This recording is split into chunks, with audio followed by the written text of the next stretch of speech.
Madam Vice President, my fellow Americans, to state the obvious, 1 year ago today, in this sacred place, democracy was attacked, simply attacked. The will of the people was under assault. The Constitution, our Constitution, faced the gravest of threats. Outnumbered in the face of a brutal attack, the Capitol Police, the D.C. Metropolitan Police Department, the National Guard, and other brave law enforcement officials saved the rule of law. Our democracy held. We, the people, endured. We, the people, prevailed. For the first time in our history, a president had not just lost an election, he tried to prevent the peaceful transfer of power as a violent mob breached the Capitol. But they failed. They failed. And on this day of remembrance, we must make sure that such attack never happens again. I'm speaking to you today from Statuary Hall in the United States Capitol. This is where the House of Representatives met for 50 years in the decades leading up to the Civil War. This is on this floor. It's where young Congressman of Illinois, Abraham Lincoln, sat at desk 191. Above him, above us, over that door leading into the rotunda, is a sculpture depicting Cleo, the muse of history. In her hands, an open book in which she records the events taking place in this chamber below. Cleo stood watch over this hall 1 year ago today, as she has for more than 200 years. She recorded what took place, the real history, the real facts, the real truth, the facts and the truth that Vice President Harris just shared, and that you and I and the whole world saw with our own eyes. The Bible tells us that we shall know the truth, and the truth shall make us free. We shall know the truth. Well, here is the God's truth about January 6, 2021. Close your eyes. Go back to that day. What do you see? Rioters rampaging, waving for the first time inside this Capitol Confederate flag that symbolized the cause to destroy America, to rip us apart. Even during the Civil War, that never, ever happened. But it happened here in 2021. What else do you see? A mob breaking windows, kicking in doors, breaching the Capitol, American flags on poles being used as weapons, as spears, fire extinguishers being thrown at the heads of police officers. A crowd that professes their love for law enforcement assaulted those police officers, dragged them, sprayed them, stomped on them. Over 140 police officers were injured. We all heard the police officers who were there that day testify to what happened. One officer called it, quote, a medieval battle, and that he was more afraid that day than he was fighting the war in Iraq. They've repeatedly asked since that day, how dare anyone diminish, belittle, or deny the hell they were put through? We saw with our own eyes.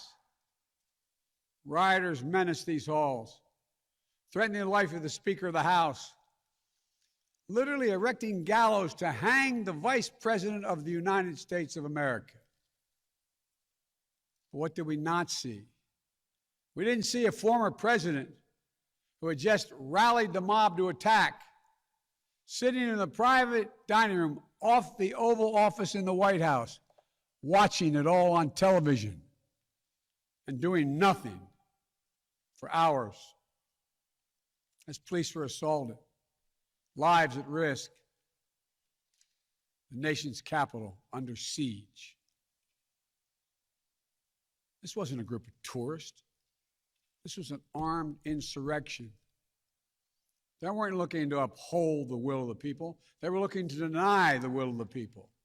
They weren't looking to uphold a free and fair election. They were looking to overturn one. They weren't looking to save the cause of America. They were looking to subvert the Constitution. This isn't about being bogged down in the past.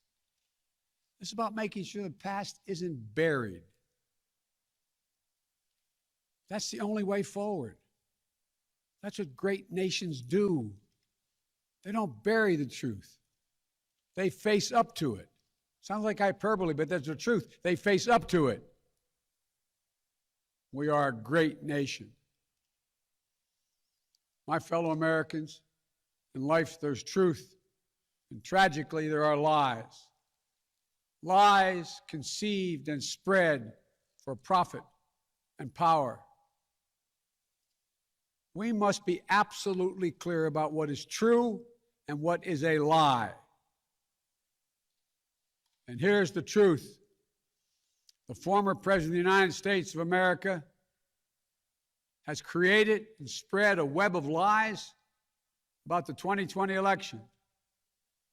He's done so because he values power over principle, because he sees his own interest as more important than his country's interest, than America's interest, and because his bruised ego matters more to him than our democracy or our Constitution.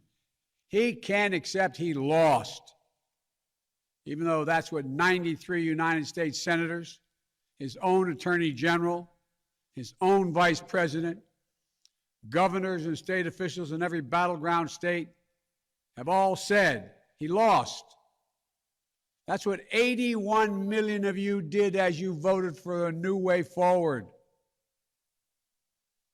He has done what no president in American history, the history of this country, has ever done. He refused to accept the results of an election and the will of the American people.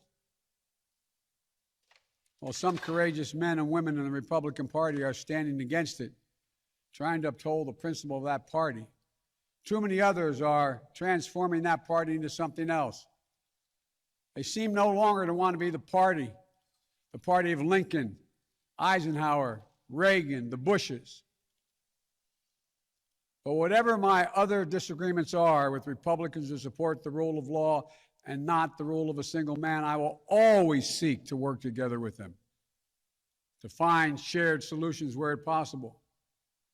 Because if we have a shared belief in democracy, then anything is possible. Anything. And so at this moment, we must decide, what kind of nation are we going to be? Are we going to be a nation that accepts political violence as a norm? Are we going to be a nation where we allow partisan election officials to overturn the legally expressed will of the people? Are we going to be a nation that lives not by the light of the truth, but in the shadow of lies? We cannot allow ourselves to be that kind of nation. The way forward is to recognize the truth and to live by it. The big lie being told by the former president and many Republicans who fear his wrath is that the insurrection in this country actually took place on Election Day, November 3rd, 2020. Think about that. Is that what you thought? Is that what you thought when you voted that day? Taking part in an insurrection? Is that what you thought you were doing? Or did you think you were carrying out your highest duty as a citizen and voting? The former president's supporters are trying to rewrite history. They want you to see Election Day as the day of insurrection. And the riot that took place here on January 6th as a true expression of the will of the people. Can you think of a more twisted way to look at this country, to look at America? I cannot. Here's the truth. The election of 2020 was the greatest demonstration of democracy in the history of this country. More of you voted in that election than have ever voted in all of American history. Over 150 million Americans went to the polls and voted that day. In a pandemic, some at great risk to their lives. They should be applauded, not attacked. Right now, in state after state, new laws are being written, not to protect the vote, but to deny it. Not only to suppress the vote, but to subvert it. Not to strengthen or protect our democracy, but because the former president lost, instead of looking at the election results from 2020 and saying they need new ideas or better ideas to win more votes, the former president and his supporters have decided the only way for them to win is to suppress your vote and subvert our elections. It's wrong. It's undemocratic. And frankly, it's un-American. The second big lie being told by the former president and his supporters is that the results of the election of 2020 can't be trusted. The truth is that no election in American history has been more closely scrutinized or more carefully counted. Every legal challenge questioning the results in every court in this country that could have been made was made and was rejected. Often rejected by Republican-appointed judges, including judges appointed by the former president himself, from state courts to the United States Supreme Court. Recounts were undertaken in state after state. Georgia counted its results 3 times, with 1 recount by hand. Phony partisan audits were undertaken long after the election in several states. None changed the results. And in some of them, the irony is the margin of victory actually grew slightly. So let's speak plainly about what happened in 2020. Even before the first ballot was cast, the former president was preemptively sowing doubt about the election results. He built his lie over months. Wasn't based on any facts. He was just looking for an excuse, a pretext, to cover for the truth. He's not just a former president. He's a defeated former president. Defeated by a margin of over 7 million of your votes in a full and free and fair election. There is simply zero proof the election results were inaccurate. In fact, in every venue where evidence had to be produced, an oath to tell the truth had to be taken, the former president failed to make his case. Just think about this. The former president and his supporters have never been able to explain how they accept as accurate the other election results that took place on November 3rd. The elections for governor, United States Senate, House of Representatives. Elections which they closed the gap in the House. They challenged none of that. The president's name was first. Then we went down the line. Governors, senators, House of Representatives. Somehow those results are accurate on the same ballot. But the presidential race was flawed. And on the same ballot, the same day, cast by the same voters. The only difference, the former president didn't lose those races. He just lost the one that was his own. Finally, the third big lie being told by a former president and his supporters is that the mob who sought to impose their will through violence are the nation's true patriots.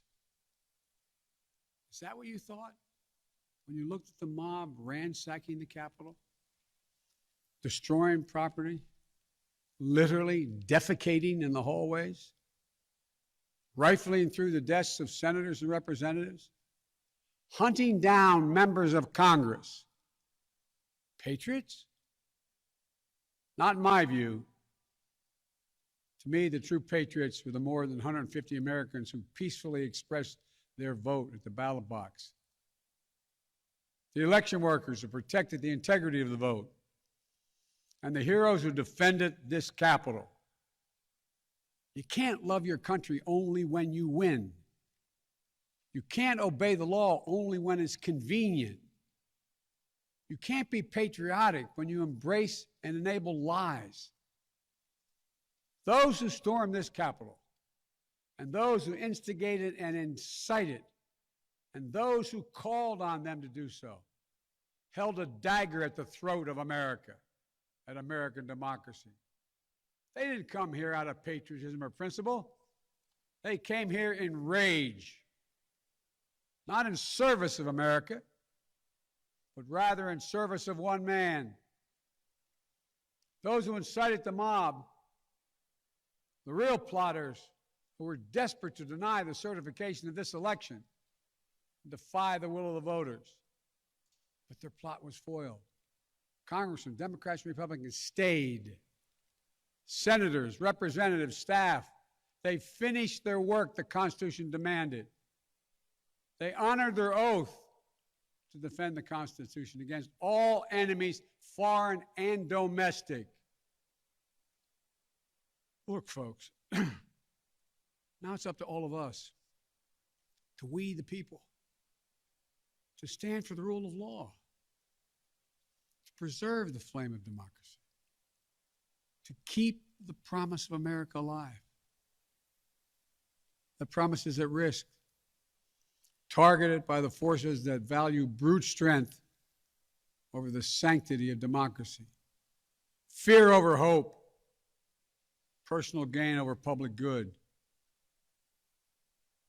Make no mistake about it, we're living at an inflection point in history, both at home and abroad. We're engaged anew in a struggle between democracy and autocracy, between the aspirations of the many and the greed of the few, between the people's right of self-determination and the self-seeking autocrat. From China to Russia and beyond, they're betting that democracy's days are numbered. They've actually told me democracy is too slow, too bogged down by division to succeed in today's rapidly changing, complicated world. And they're betting. They're betting America will become more like them and less like us. They're betting that America is a place for the autocrat, the dictator, the strongman. I do not believe that. That is not who we are. That is not who we have ever been. And that is not who we should ever be. Our founding fathers, as imperfect as they were, set in motion an experiment that changed the world, literally changed the world. Here in America, the people would rule. Power would be transferred peacefully, never at the tip of a spear or the barrel of a gun. They committed to paper an idea that they couldn't live up to, but an idea that couldn't be constrained. Yes, in America, all people are created equal. We reject the view that if you succeed, I fail. If you get ahead, I fall behind. If I hold you down, I somehow lift myself up. The former president who lies about this election and the mob that attacked this Capitol could not be further away from the core American values.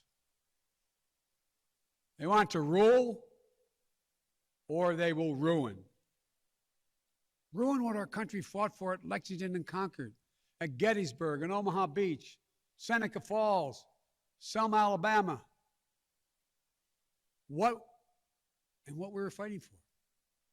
The right to vote, the right to govern ourselves, the right to determine our own destiny.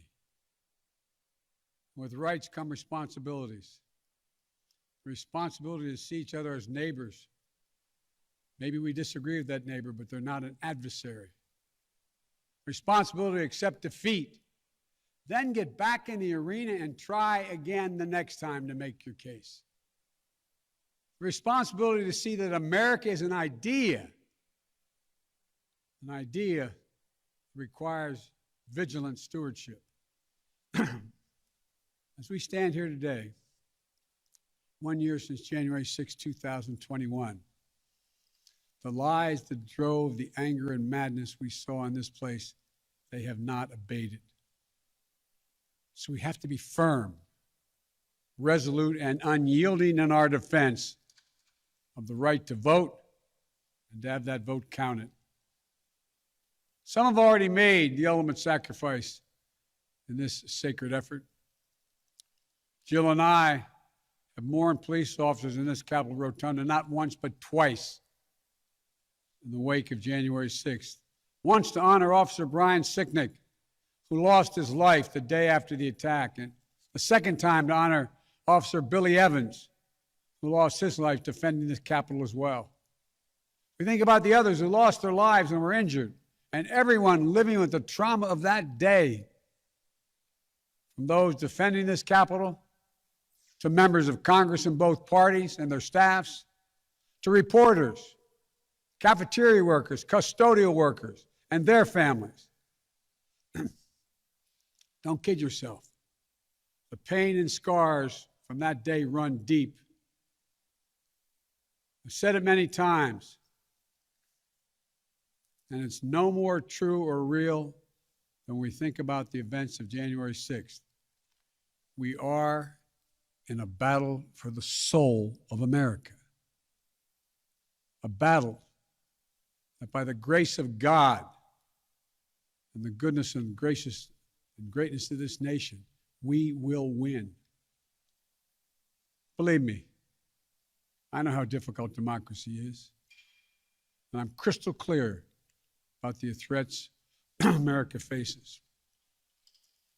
But I also know that our darkest days can lead to light and hope. From the death and destruction, as the Vice President referenced in Pearl Harbor, came the triumph over the forces of fascism. From the brutality of Bloody Sunday on the Edmund Pettus Bridge came historic voting rights legislation. So now let's step up, write the next chapter in American history, where January 6th marks not the end of democracy, but the beginning of a renaissance of liberty and fair play. I did not seek this fight brought to this Capitol 1 year ago today, but I will not shrink from it either. I will stand in this breach. I will defend this nation, and I will allow no one to place a dagger at the throat of democracy. We will make sure the will of the people is heard, that the ballot prevails, not violence, that authority in this nation will always be peacefully transferred. I believe the power of the presidency and the purpose is to unite this nation, not divide it, to lift us up, not tear us apart, to be about us, not about me. Deep in the heart of America burns a flame, lit almost 250 years ago, of liberty, freedom, and equality. This is not a land of kings or dictators or autocrats. We're a nation of laws, of order, not chaos, of peace, not violence. Here in America, the people rule through the ballot, and their will prevails. So let us remember, together, we're one nation, under God, indivisible. That today, tomorrow, and forever at our best, we are the United States of America. God bless you all. May God protect our troops. And may God bless those who stand watch over our democracy.